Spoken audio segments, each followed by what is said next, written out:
Entonces, bueno, lo que tiene que ver con los factores vasoconstrictores como las endotelinas, ya les dije que también son sustancias vasoconstrictoras, ¿no? En un momento dado también van a afectar a esta enfermedad.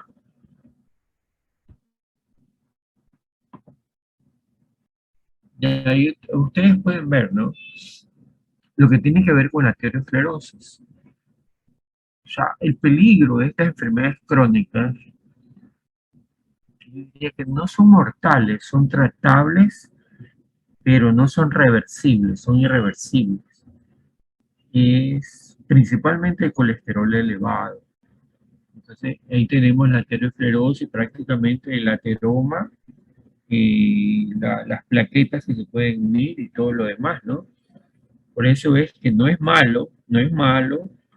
O sea, miren, si no hacemos control de colesterol, no es tan, como les digo, no es tan científico lo que les voy a decir. Pero insisto, si no hacemos control de colesterol, por lo menos démosle durante 30 días a esa persona, aunque sea unos 10 miligramos de atorvastatina, por lo menos 10 miligramos, algunos lo hacen, 10 miligramos de atorvastatina para que no se forme esa placa, ¿no? Y lo de la aspirina también, yo considero que paciente de 40 años para arriba le baja un 20 a 30% los niveles de peligro de infarto o accidente cerebrovascular. Y ahí tienen lo de isquemia cerebral, infarto al miocardio, todo. Miren, ahí están las placas, ¿no? ¿Sí? Insuficiencia cardíaca, ¿sí? Fíjense, ese señor que se murió, ese cantante que cantaba Patacón Pisado, Johnny Ventura creo que era.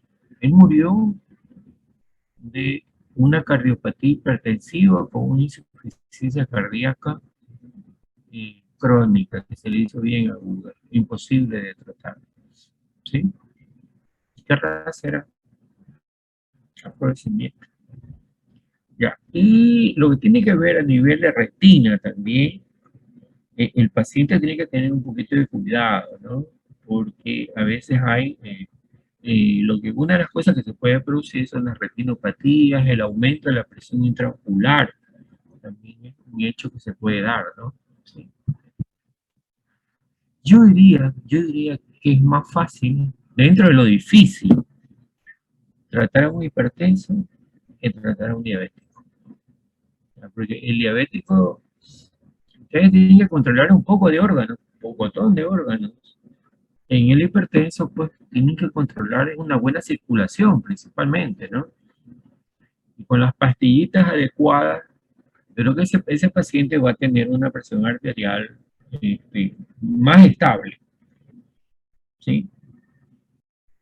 Alguien me dijo, no me acuerdo quién, pero alguien me dijo, no, yo soy insulino requeriente hace como 9 años, pero hoy día, pero no me acuerdo quién. Una vez no sabe las cosas de las otras personas, ¿no? ¿Sí? Entonces, esta es una enfermedad y si ustedes convencen a su paciente, ¿no? Porque van a hacer medicina rural, después van a tener consultorio. Si ustedes lo convencen de que la medicina, desgraciadamente, es, es lo que le va a dar un poco de vida a la medicina, pero bien tratada. El hipertenso tiene que tener una presión casi dentro de lo normal, ¿sí? Para que él esté bien, ¿sí? Porque si no, pueden haber problemas. Ya, déjenme ver más adelante.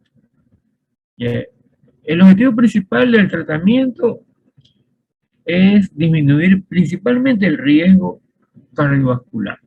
No solo controlar las cifras de la presión, sino reducir el riesgo cardiovascular. ¿Ya? En relación a la hipertensión arterial esencial, sí han habido muchos cambios buenos, cambios buenos. Imagínense ustedes que anteriormente lo que había para tratamiento era reserpina y cianato de potasio. Estoy hablando de 1950, no tengo nada que ver por ahí. reserpina.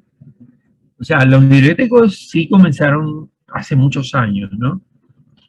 Creo que más adelante está esto, ¿no? Entonces, lo que tratamos de ver en los fármacos es la eficacia en los tratamientos, la seguridad, la tolerabilidad y también la eficacia.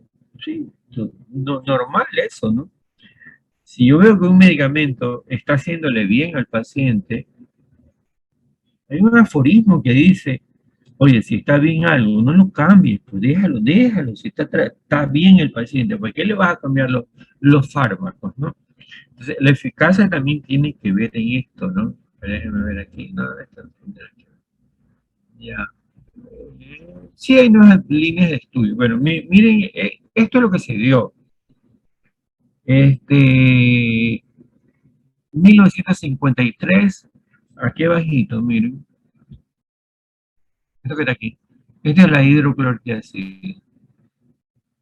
Se lo está utilizando ahora, claro, normalmente.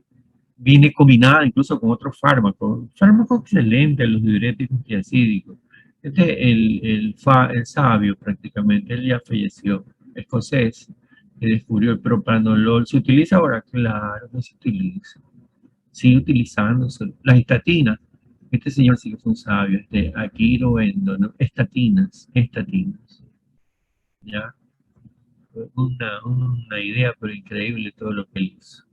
Y Guzmán y Ondetti, los IECA, iniciaron con Captopril y Timmermans en los Sartan, o sea, los ARA2. ¿Sí? Ya. Entonces, pero antes, ustedes saben que antes no había medicamentos, no había nada.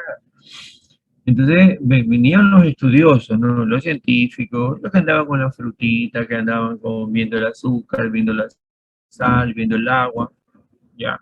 Entonces se dieron cuenta que la restricción de sal en los pacientes, me imagino, ¿no? Que tenían cefalea, que tenían epístasis, alguna cosa, ¿no? Una identificación de un paciente hipertenso que de pronto está un poquito complicado. Simplemente lo que le podían decir en ese momento es que no consuma sal y la presión comenzaba a bajar, ¿sí? Y aumentaba con la ingesta de sal. Por lo menos esos científicos descubrieron eso, ¿no? Antes no había laboratorio, no había imágenes, no había fármacos, o sea, era más difícil la medicina, ¿ya? Ahora es un poco más fácil, ¿no? Bueno, estos son los anteriores, guanidina y todo lo demás, ¿no? Esto ya no está. Ya, entonces tenemos ahí los bloqueadores beta. Los bloqueadores beta, fíjense, algunos, no todos, insuficiencia cardíaca, hipertensión arterial, arritmias cardíacas, angina de pecho, ¿sí? Si estamos hablando de fármacos que pasarán los años y seguirán estando en primeros lugares. Y ahí tienen más o menos un resumen hasta que llegaron a los sartán, ¿no? En el 88 y un poquito antes. Los IECA están en el 77, ya fines con el captopril, ¿no? Ya, bueno, este es un algoritmo que termina. ¿El objetivo cuál es el objetivo? El objetivo es que la presión arterial disminuya, pero ustedes tienen que decirle, oye, pero no me comas algo, si no el tratamiento que yo estoy haciendo no me vale. O sea, baja la ingesta de sal, baja la ingesta de sal. Y miren ahí, miren, a ver, déjenme ver. Ya, hipertensos conocidos y desconocidos, no tratados, vean, hipertensos no tratados, 40%. Entonces, de esos 40%, algún porcentaje elevado va a los hospitales, va a las clínicas con infarto o con accidente cerebrovascular. Los tratados, ¿no? Están en su casa, están asumiendo un buen control y por lo tanto están recibiendo pues una buena consideración. El mayor peligro, personalmente, yo les diría, es el hipertenso no controlado y no tratado.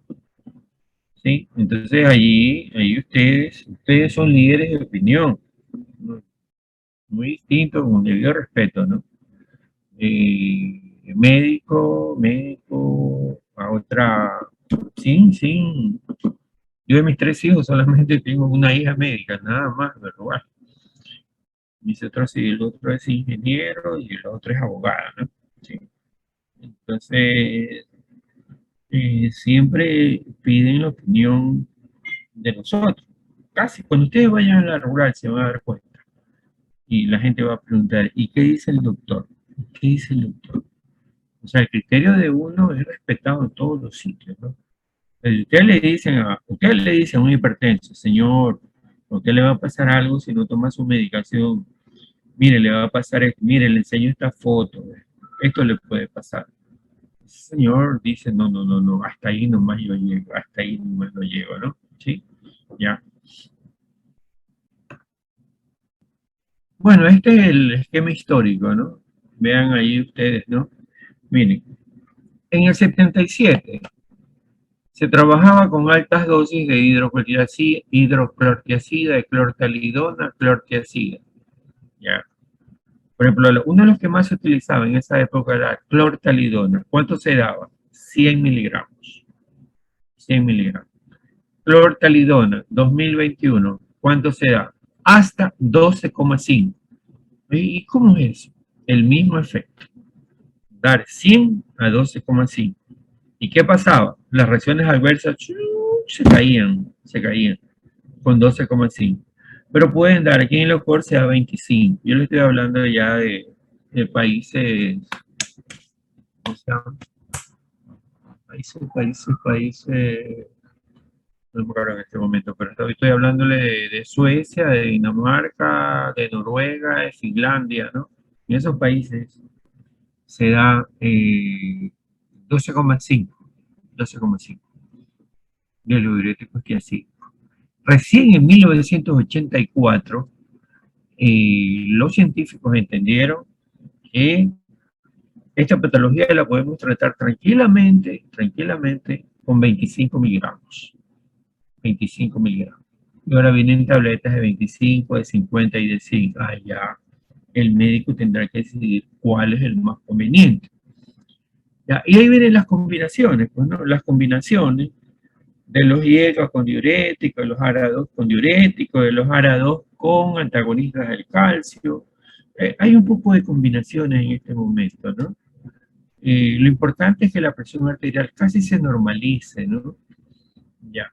Entonces aquí le estoy hablando de un paciente ambulatorio, ya en su casita está bien tratado. No le estoy hablando yo aquí de un paciente con una crisis hipertensiva, no le estoy hablando.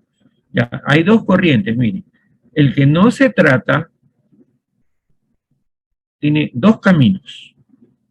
El un camino, accidente cerebrovascular, ojalá que sea isquémico, que no sea hemorrágico, dentro de lo malo, algo aceptable, ¿no? Y el otro es infarto. Y la otra corriente es que se eleve demasiado la presión y no pase ninguna de las dos, pero que puede pasar una urgencia hipertensiva o una emergencia hipertensiva. La urgencia hipertensiva no daña órganos, se puede tratar vía sublingual, no amerita hospitalización.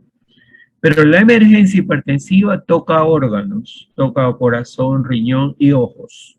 Paciente hospitalizado. La emergencia, la emergencia. Entonces, el hipertenso tiene que cuidarse también de las complicaciones. El diabético tiene tres cosas: el shock hipolicémico, el coma hiperosmolar o el coma cetoacidótico. Esas son las complicaciones que pueden pasar, agudas, pero de ahí otras cosas ustedes saben que pueden pasar, ¿no? Ya. Bueno, aquí con buena voluntad veamos arriba, ¿no? En la parte de arriba tenemos los agonistas alfa 2. Los agonistas alfa 2 son receptores que están situados a nivel del núcleo del fascículo solitario. Ya, la unión droga-receptor produce un bloqueo, son agonistas, no antagonistas, pero la unión droga-receptor produce, en lugar de estimulación, se estimula, pero la estimulación ocasiona un bloqueo simpático. En el bloqueo simpático va a haber vasodilatación arteriolar, disminución de la producción de catecolamina, baja la presión arterial sistólica, diastólica, media. algunas fallitas tiene, ¿no? Entonces, dentro de ese grupo tenemos un fármaco que necesariamente ustedes lo deben recordar, ¿ya? Porque su profesor de ginecología les puede preguntar, o de obstetricia, y le puede decir, oye, ¿qué hacemos cuando una hipertensa se embaraza? ¿Qué le haces? Ya, es una buena pregunta, ¿no? Ya, entonces le digo, bueno, doctor, se sobreentiende que la paciente hipertensa esté de tratamiento y las drogas que más se utilizan son los IECA y los ARA2. Ya, dice, está bien, ¿y tú qué le haces? Entonces, ustedes pueden decir tranquilamente, yo le comienzo a dar metildopa, que es esta que está aquí, agonistas alfa 2, que lo dice el protocolo del Ministerio de Salud, ¿ya? Metildopa, antagonistas al calcio, puede ser el nifedipino, cualquiera de los dos, un poquito más metildopa. ¿Y por cuánto tiempo? Mientras dure el embarazo. Mientras dure el embarazo. ¿Sí? ¿Por qué? Porque los IECA y los ARA2 están en clase D. No es conveniente arriesgar, ¿no? Y de pronto perjudicar al feto. Principalmente al feto.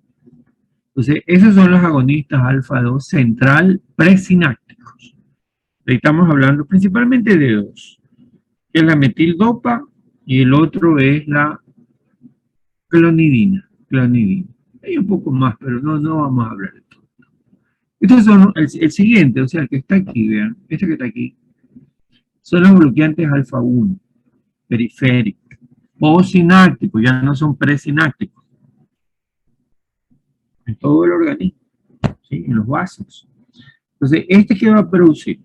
Vasodilatación arteriolar, igual que el de arriba, vasodilatación arteriolar principalmente, y hay algo que estas drogas pueden producir un poco más que las de arriba, hipotensión ortostática, hipotensión postural, si lo quieren de esta manera.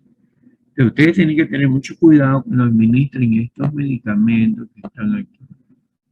Estos que están aquí. Estos.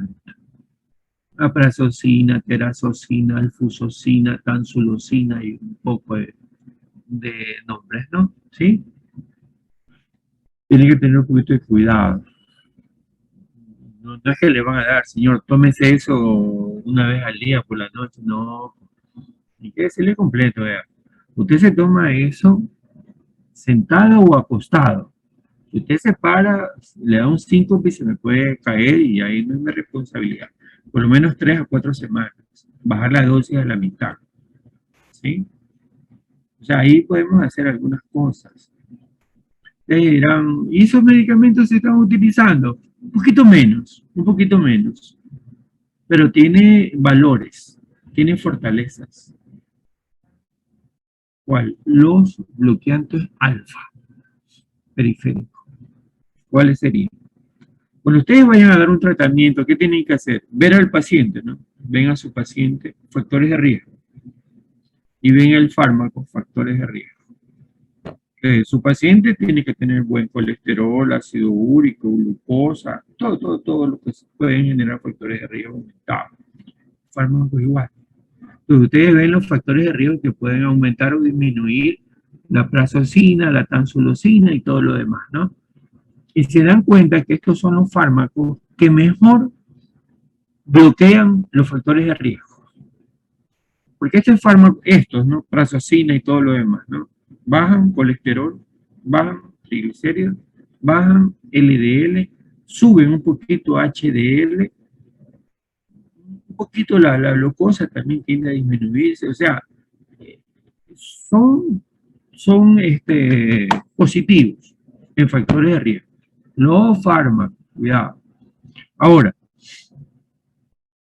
¿qué otra cosa puede sucederle a un paciente varón que ya tenga su, qué sé yo, pongámosle 50 años? Es una cosa que le sucede, ¿no? Que es la hipertrofia prostática benigna. ¿Sí? Entonces, ¿qué hace un paciente con hipertrofia prostática benigna? Y ustedes se darán cuenta, no necesitan, esto que les voy a dar ya es muy, ¿qué les digo? Es muy especial, ¿no? Ustedes se dan cuenta que una persona, qué sé yo, de esa edad, comienza a ir al baño, bien seguido, ¿no? Va al baño, va al baño, va al baño. ¿Y por qué va al baño? Porque hay una hipertrofia tan bien grande, la próstata, ¿no? Que comprime la uretra y no deja evacuar todo el líquido que está en la vesícula, perdón, en la vejiga. Va al baño, puja, hace esfuerzos, supongamos el 100% le puede salir un 30%. Si vuelve a sentir ganas, entonces tiene que volver a ir. O sea, siempre pasa eso. O sea, y eso es una gran molestia, eso no es calidad de vida. Sí, algunos hasta puede salir sangre, infecciones, todo esto, ¿no? Le viene el urólogo, ¿no? El urólogo le dice, mira, que tiene dos caminos usted. O lo operamos, ¿sí? Y ya se soluciona todo, pero le puede quedar una secuela de esto y lo otro, ¿no? Que los hombres la saben. Y el otro, el segundo, vamos con fármacos. Una de dos, usted escoge. Entonces, la mayoría de pacientes dicen tratamiento farmacológico, tratamiento clínico. Entonces, hay una droga de este grupo que es la que más se utiliza. En este momento ya no hay duda, ¿no? Que la tansulosina es la droga de elección. La tansulosina, 0,4 miligramos, 0,4 de miligramos una vez al día. Ya, el paciente mejora, va al baño, ya evacúa de, de la vejiga urinaria, ¿no? Un 80%, un 85%, ya se siente bien, se siente bien. Ya no se levanta al baño de madrugada, ya no tiene disuria. O sea, comienza a hacer su vida más o menos con su pastillita todos los días. Pero hay un problema, un problemita, una cosita.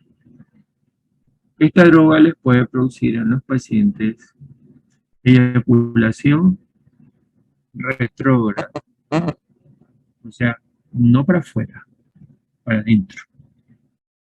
O sea, tiene orgasmo, tiene eyaculación, pero no sale el semen, se va para adentro. Y usted le pregunta, ¿no? Sí, sí, hermano, tengo ese problema. Bueno, ahí sí que yo no les puedo decir nada, porque esa es la reacción adversa. Más o menos se produce en un 30-35%, o sea, no es en uno, en dos, no, un poquito elevado. Ah, no, doctor, pues deme otro fármaco, no me pongan en una situación así. Pues.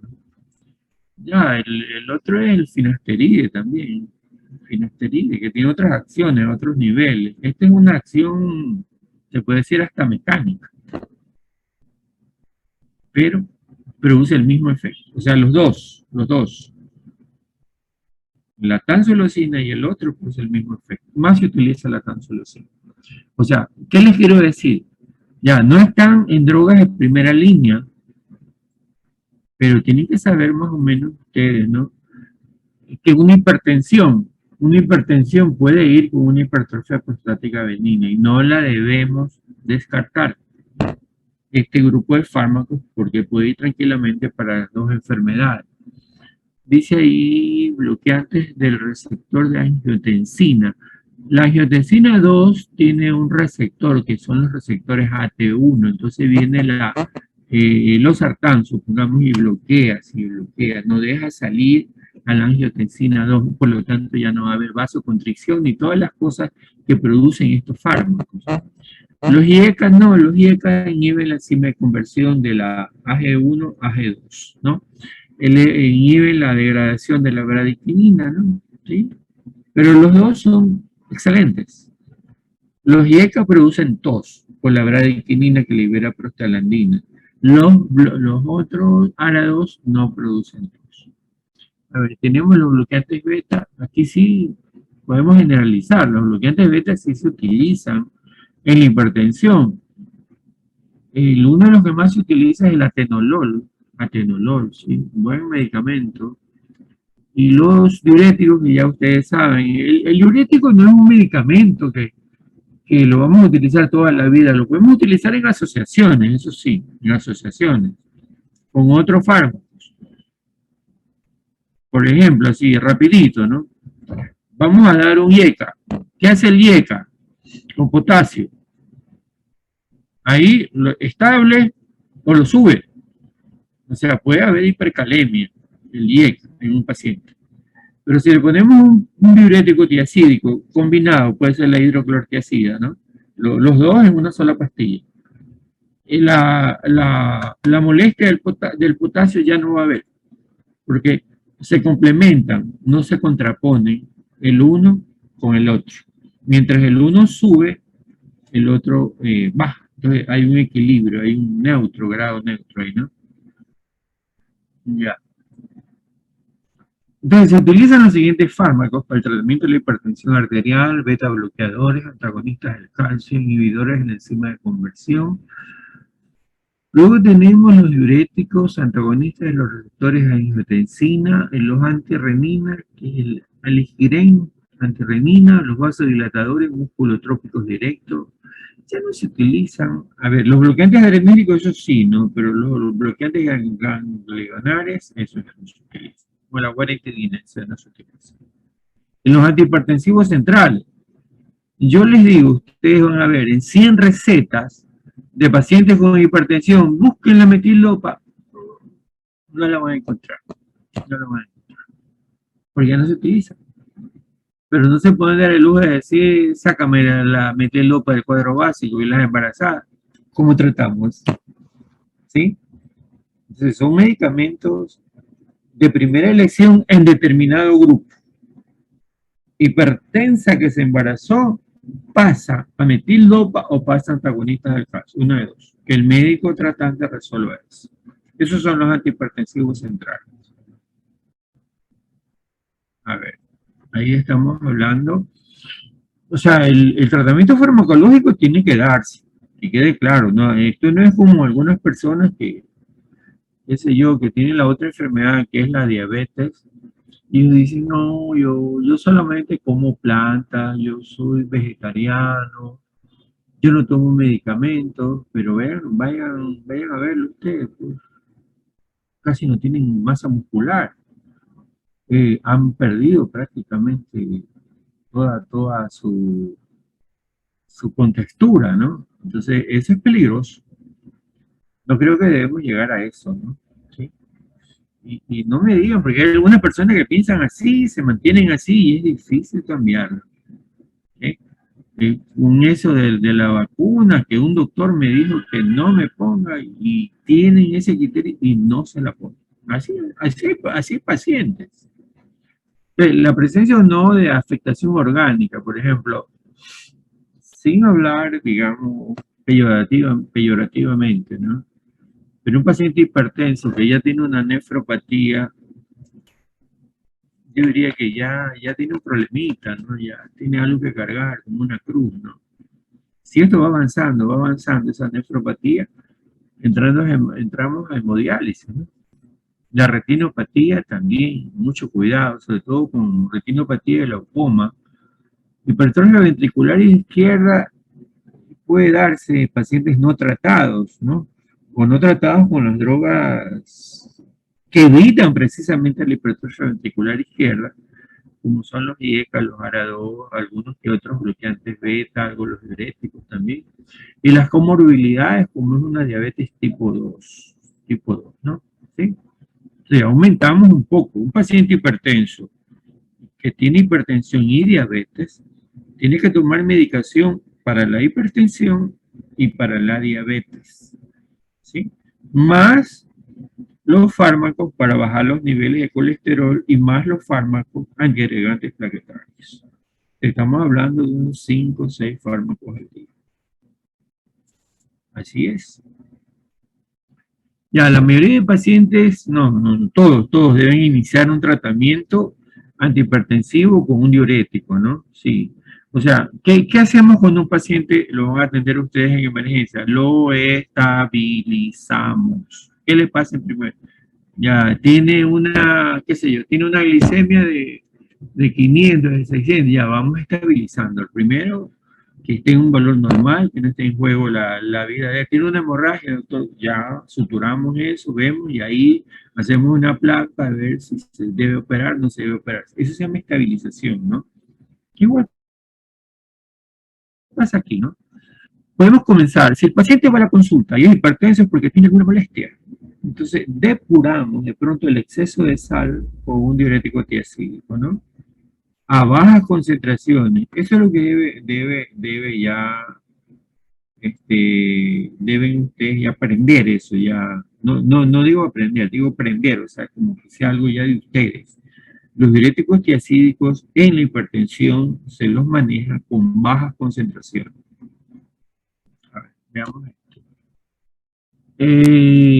Ciertas características de algunos pacientes obligan a administrar otra clase de medicamentos desde el inicio del tratamiento farmacológico, ¿sí? Un beta bloqueador, si de pronto hubo un infarto, está con insuficiencia cardíaca, tiene arritmias, ¿no? Ya la cosa cambia, ¿no? O un IECA cuando simultáneamente hay insuficiencia cardíaca, ¿no? Dejó de tomar medicación por 2, 3 años, o sea, nunca tomó medicación, infarto de miocardio, disfunción del ventrículo izquierdo y la micro o macroalbuminuria, ¿no? Bueno, ustedes más o menos ya por insuficiencia cardíaca se dieron cuenta que yo hablé un poquito de diuréticos, ¿no?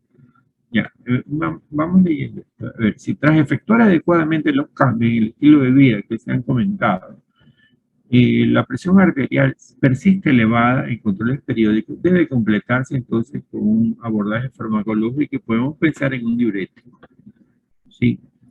De acuerdo a la OMS dice que los diuréticos siguen siendo, o sea, no hay duda que que sigan siendo medicamentos de primera línea.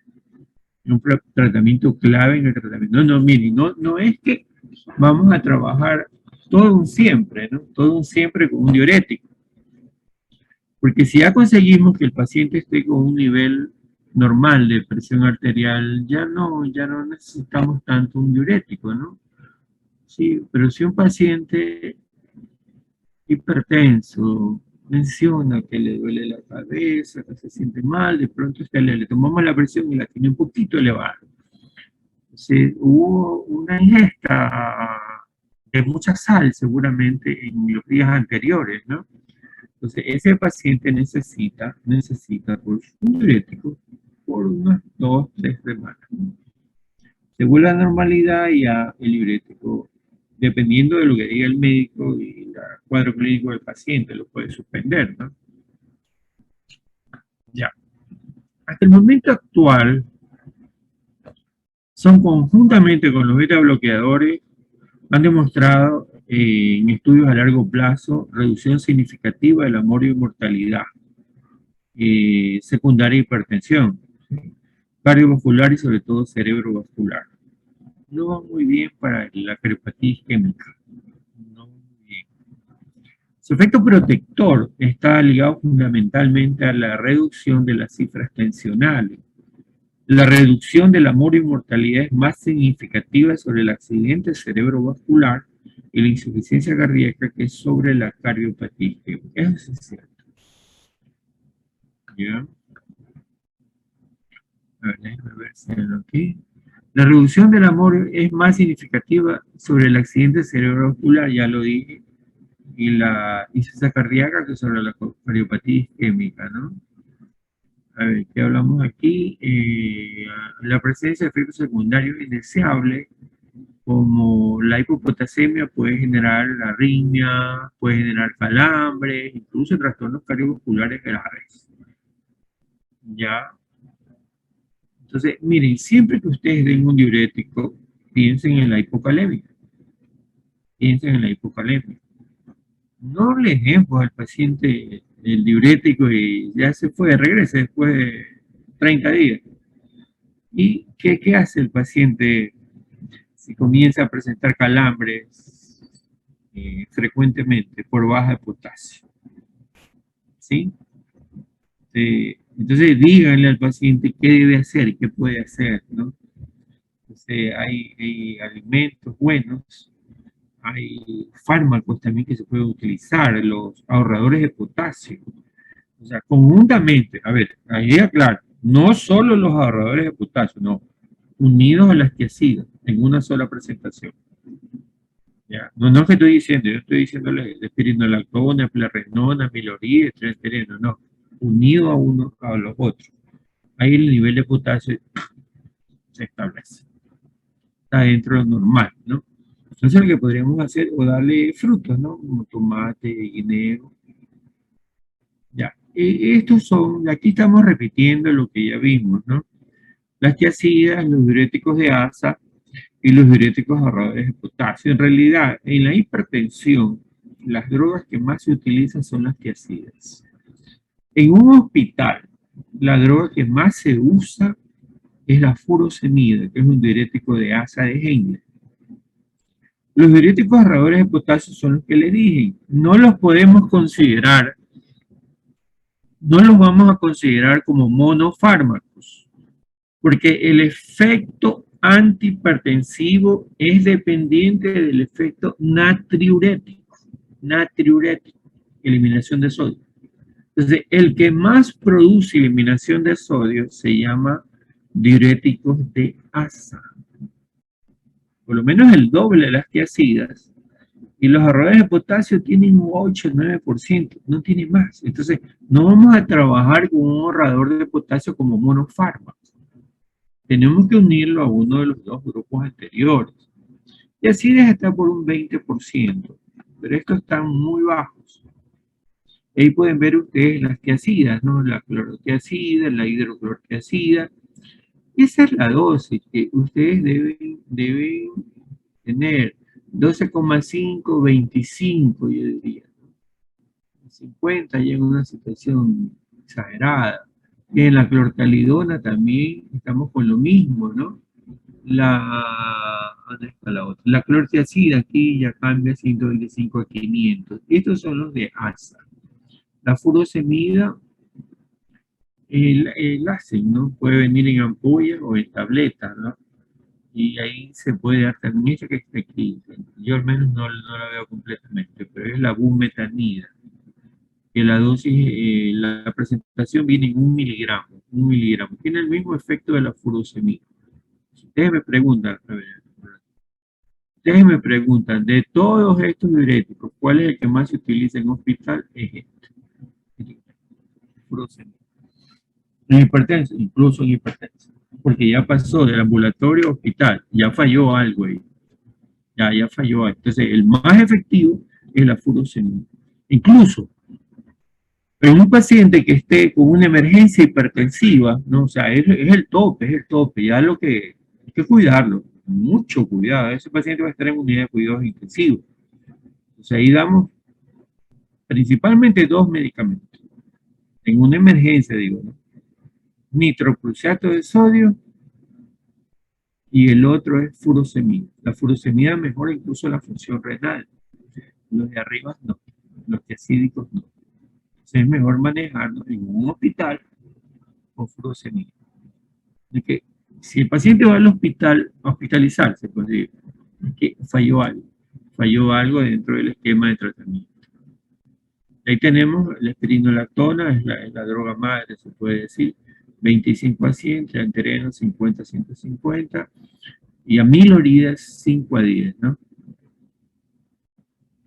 Bueno, bloquean las tiacidas, bloquean la reabsorción de sodio en la porción inicial, o sea, deja que se vaya, ¿no? En el túbulo distal, en el segmento de la dilución cortical, todas las tiacidas tienen un mecanismo semejante, sí. O sea, no pueden decir, no, ¿cómo es? La ventroflumetacida o la triclormetacida, que no estaban ahí, es más eficaz que la, no, es el mismo efecto, pero las más utilizadas son esas. Difieren en la duración del efecto y por lo tanto en los efectos secundarios, un poco menos, ¿no? Entonces, en 6 a 8 semanas el volumen plasmático disminuido se normaliza. Se produce retención de sodio y vasoconstricción. Ya, o sea, el gasto cardíaco vuelve a la normal. Entonces, ahí, ¿qué pasó en esas semanas? En esas semanas suponíamos que el gasto cardíaco que estaba bajando era el culpable mejor dicho, el benefactor de la bajada de la presión arterial, mejor dicho, de la normalización de la presión arterial. Pero no, se sigue estando en un nivel bueno, es porque también apareció el otro. ¿Cuál es el otro? La reducción de la resistencia periférica por vasodilatación arteriolar. Entonces, si nos llegan a preguntar, vamos a decir eso, ¿no? Y en una primera fase baja el volumen plasmático, baja el gasto cardíaco, pero ya en la fase final, la segunda fase, que es la definitiva, es la de siempre, la que baja es la resistencia periférica. Entonces, se acepta que esta acción es debida a la caída del sodio en el músculo liso, genera una reducción del calcio intracelular, ¿no? Sí, hay algunos estudios, tanto para los diuréticos como para todas las drogas antihipertensivas, ¿no? Ya, por su gran utilidad en el tratamiento crónico de la hipertensión, se recomienda asociados con ahorradores de potasio para disminuir la hipocalemia y la hipermagnesemia, ¿no? También se pueden utilizar en estados hipocalcémicos, ya eso es clínica, ya depende del doctor, ¿no? Ya. La asociación de tiazidas con antiarrítmicos tipo quinidina puede producir una alteración electrocardiográficamente, una prolongación del intervalo QT que puede producir en ciertas personas que tienen fallas genéticas, digamos así, que tienen polimorfismos. Entonces se puede presentar una taquicardia ventricular polimorfa, torsada de Pontes, debido a la actividad desencadenante inducida por potenciales tempranos, ¿no? Incluso pueden generar fibrilación ventricular, ¿no? Que aumenta con la hipocalemia, claro. Ya les dije. Ya, cómo minimizamos la hipoputasemia con dosis bajas, de 25 para abajo, ¿no? Incluso en Noruega trabajan con 6,5, incluso 6,5, imagínense usted, para un diurético. Duración de acción intermedia, hidroclorotiazida, normaliza la ingesta en la dieta, usar ahorradores y asociar con bloqueadores. Sí, esto se asocia con bloqueadores que puede ser IECA o UARA2, porque eso más bien tienen tendencia a subir potasio. Y ahí tenemos hipercolesterolemia, ¿no? Hipercolesterolemia. Índice del aumento del colesterol, 15 a 20 miligramos de cilitro, cuyo efecto heterogénico parece ser escaso. Hipercalcemia solo puede ser clínicamente llamativa en pacientes con hiperparatiroidismo. Y también aumenta un poquito, bueno, un poquito si se da, no se da muchos días, pero si lo damos por varias semanas, el nivel de ácido úrico puede aumentar, ¿no? ¿Sí? Y aquí, no sé, yo al menos estoy dando mi clase en Guayaquil, yo soy de Guayaquil. Me imagino que en otras provincias debe ser lo mismo, ¿no? Aquí se come tan rico, ¿no? ¿Cómo se llaman? Los asados. Increíblemente buenos. Increíblemente buenos. Sí, pero eso de increíblemente bueno tiene un costo, porque eleva los niveles de ácido úrico, ¿no? En pacientes que tienen elevadísimos los niveles de ácido úrico pueden caer en una gota, puede desencadenar un brote agudo, ¿no? Todo tiene sus positivos y sus negativos. Hiponatremia va a haber, pues no, siempre es más frecuente en los ancianos, hipomagnesemia también, va a haber hiperglicemia. Acuérdense de esto, ¿no? Que los diuréticos tiazídicos se utilizan en diabético tipo 1, lábil, lábil, que se llama insulino dependiente, o sea, se lo llamaba así antes, ¿no? Porque ellos tienen una glucosa, utilizan insulina, pero la glucosa de ellos es lábil, o sea, más que todo tiene tendencia a la baja, a pesar de la insulina. ¿Sí? O sea, como que se les baja demasiado. Entonces, en Estados Unidos utilizan estas drogas en los diabéticos tipo 1 para elevar un poquito los niveles de glicemia. Y utilizan diuréticos, tiacídicos principalmente, y hay otro fármaco que también utilizan. Déjenme acordar, es diazoxide, que es un antihipertensivo también. Uno de los dos pueden utilizar. ¿Ya? Sí pueden elevar los niveles de insulina, pero no hay una buena respuesta, ¿no? A ver, estos son los diuréticos de ASA. Bloquean la reabsorción de sodio en la porción ascendente de la asa de Henle. Ya, sí, son más potentes. Son más potentes que las tiazidas. Ya, ya. Más potente no es lo mismo que eficaz. Potencia es comparativamente con dos, ¿no? Dos fármacos. Yo doy menos dosis para eliminar 2 litros. Y el otro dice, ah, ya, ¿tú das cuánto? 20 ya, supongamos. Ah, ya, pero yo tengo que dar 100 para producir el mismo efecto tuyo. Entonces, el fármaco que utiliza 20 es más potente. Y es más eficaz, por lo menos, que diga, bueno, yo doy tanta dosis y elimino 2 litros. Y el otro diga, yo doy mi dosis y elimino 3 litros. Entonces, es más eficaz. Esa es la diferencia entre potencia y eficacia. Debe administrarse, ¿no? Estas drogas, algunas veces al día, ¿no? El problema es que la duración de acción no es como la hidroclorotiazida, una vez al día. Puede requerirse algunas administraciones, ¿ya? Sí, puede requerirse dosis elevadas incluso. Los efectos secundarios de las tiazidas son similares, son de los diuréticos de ASA son similares a las tiazidas, a excepción de la hipercalcemia, ¿no? Ahorradores de potasio, ya les dije, la capacidad natriurética es baja y por ello su efecto antihipertensivo también es limitado, ¿no? ¿Sí? Es como que a alguien le vaya a preguntar por ahí o le vaya a decir, oye, ¿y cuánto le doy? Solo le voy a dar amiloride. ¿Qué te parece? Esa es una pregunta capciosa, ya, pero se la pueden hacer. Pero ustedes tienen que, no, esa terapéutica no está bien porque el efecto natriurético no es elevado. Tengo que darlo combinado con otro. ¿Ya? Entonces, la esprinolactona es un fármaco que va bastante bien, más que todo en problemas en cardiopatía hipertensiva. Muy bien, porque inhibe lo que produce la aldosterona produce fibrosis cardíaca.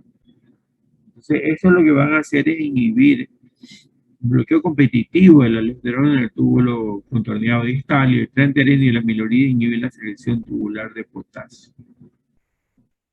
Estas drogas pueden producir hiperpotasemia, obvio. Tienen que producir hiperpotasemia enseguida, ¿no? Porque son ahorradores de potasio. Ya, difusión eréctil, ginecomastia, mastodinia en mujeres, ¿no? ¿Sí?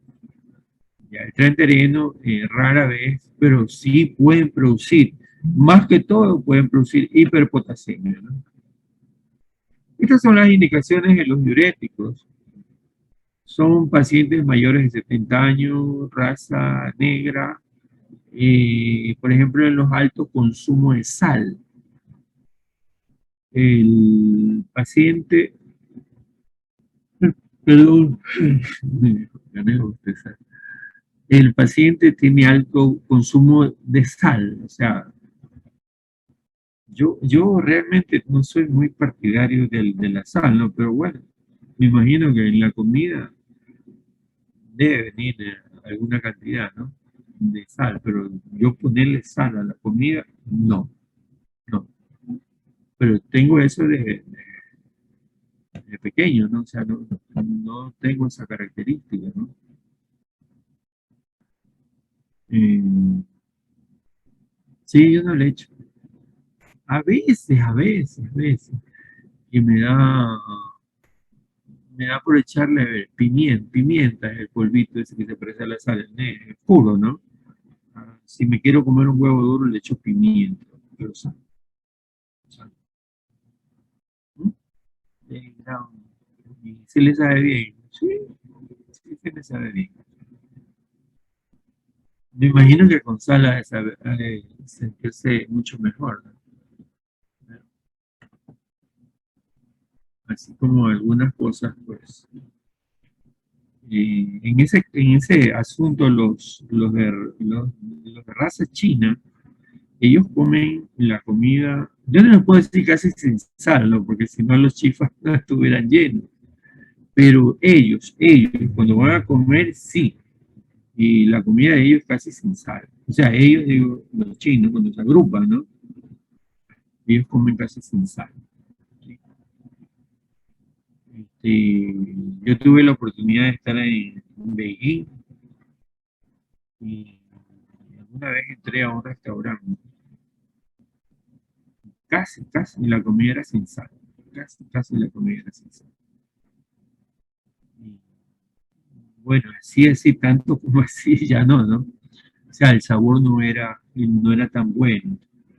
Estamos hablando ya de proteínas, ¿no? Porque ellos comen mucho, por ejemplo, mucho pato y algunos otros animales, ¿no? Sí, aparte que son medio raros esos animales y comerlos sin sal, imagínense, ¿no? Pero ellos comen así. Por eso que la población china es más que todo diabética, porque ellos más comen son carbohidratos, o sea, a través del arroz. O sea, está dentro de los países que más diabetes tienen en el mundo, la China. Estados hipocalcémicos, el esteronismo. Miren, yo no recomiendo a nadie la farmacología para bajar de peso, porque eso es forzar al organismo. Yo recomiendo el ejercicio y un poquito de dieta, ¿no? Un poquito de dieta, ¿no? Sobre todo en este caso, dulce, ¿no? Principalmente dulce, ¿no? Pero estar tomándome un medicamento para bajar de peso, no, nada que ver. Estoy forzando por, ya sea el intestino o la vejiga, no, nada que ver. O sea, no, o dar fármacos a nivel central, ¿no? Que después viene el efecto boomerang, que recupero, pues después de unos meses recupero el mismo peso, ¿no? ¿Sí? Entonces, al menos ahí no estaría muy de acuerdo yo, ¿no? En la obesidad. Pero bueno,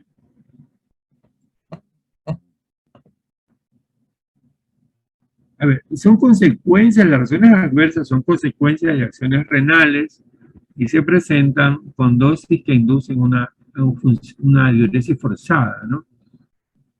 Por tal razón, la dosis no debería sobrepasar los 12,5 miligramos por día. Ya. Entonces, aquí hay una situación, que ustedes de pronto van a trabajar en los hospitales y pueden encontrar hasta tratamientos de 50 o de 25. 25 estaría bien, pero ya más de 25 a nivel internacional, las recomendaciones internacionales ya no se utilizan. ¿Sí?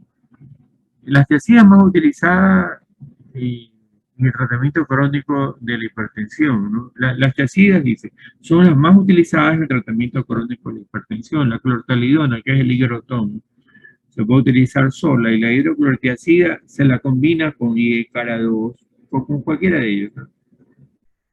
Ya. La espironolactona en el hiperaldosteronismo y para limitar la depresión de potasio asociada a las tiazidas, también amiloría y transterina. Sí, yo les dije los diuréticos de asa e insuficiencia cardíaca. La furosemida es la que más se utiliza. Ya, insuficiencia renal cuando no responde a las tiazidas. Entre la hipertensión y la insuficiencia cardíaca, donde más edema, ¿no? Es la insuficiencia cardíaca, definitivamente. Entonces ahí utilizamos más que todo los diuréticos de asa. Ahí no manejamos muchas dosis, o sea, porque se necesita de pronto una dosis de pronto más elevada que lo que damos en un hipertenso ambulatorio. Lo de asa, lo que les decía, ¿no? Cuando un hipertenso está grave, su presión arterial diastólica está por 140 y la sistólica está por 240. Eso se llama emergencia hipertensiva. Entonces ahí puede haber daño de retina, nivel cerebral, corazón, riñón, todo eso, ¿no? Entonces el paciente tiene que entrar y hospitalizarse. Entonces ahí utilizamos más que todo las furosemidas, en este caso. Y bueno, más adelante les voy a decir, el fármaco de elección ahí es el nitroprusiato de sodio, sin mirar para otro lado. Esa es la droga de elección, nitroprusiato de sodio. Saben, esa droga no se la utiliza para nada más. Esa es la droga que se utiliza solamente en ese caso. Si el paciente, el médico, pero quiere utilizarla en una preclase o una clase, bueno, eso es cuestión de él. Pero hay medicamentos de elección también para el tratamiento de la preeclampsia o de la eclampsia. Y eso es cuestión de si hay que cambiarlo. Insuficiencia renal cuando la tasa es de 3 a 40 minutos, insuficiencia cardíaca o cirrosis, más retención de sodio. ¿Sí? Estas son las reacciones adversas. Miren que son bastantes jóvenes, ¿no? Miren que son bastantes. Ahora, no vamos a cometer el error de dar un diurético de noche, porque si no aparece esto de que nicturia.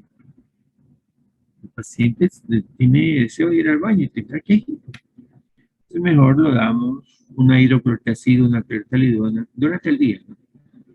Ya para que el paciente pueda descansar. No es que no se puede levantar, pero se va a levantar mal, pues, ¿no? Porque no ha dormido bien. ¿Ya? Ese es el efecto de la droga. Si lo damos por la noche. O no por la tarde, 6, 7 de la noche. Tenemos la hipocalemia, hiperglicemia, hipovolemia, hiperuricemia, cambios en el perfil lipídico que no son favorables, son desfavorables. Aumenta el colesterol, mínimamente todo, ¿no? Pero va a haber un aumento. Ototoxicidad, deshidratación, prostatismo, nicturia y retención urinaria en los ancianos. Ya.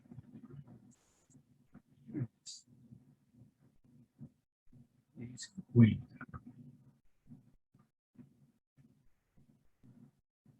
Ya vamos a alcanzar unos 20 minutos, ¿eh? Para que ustedes también... Doctor, una Ande, duda. Cuando dijo lo de, nosotros estamos nuevamente. doctor, A cuando ver, dijo ¿tienen alguna pregunta hasta aquí? lo del ¿Tienen alguna pregunta? nitroprusato, Con mucho gusto. nitroprusato de sodio, ¿para qué se lo utilizaba exclusivamente, doctor? Para la hipertensión, cuando había hipertensión grave. Acuérdense que la hipertensión en el Ecuador tiene el 9% de personas son hipertensas. Es bien importante, bien impactante esa numeración, pero lamentablemente es así, de acuerdo al INE. ¿Sí?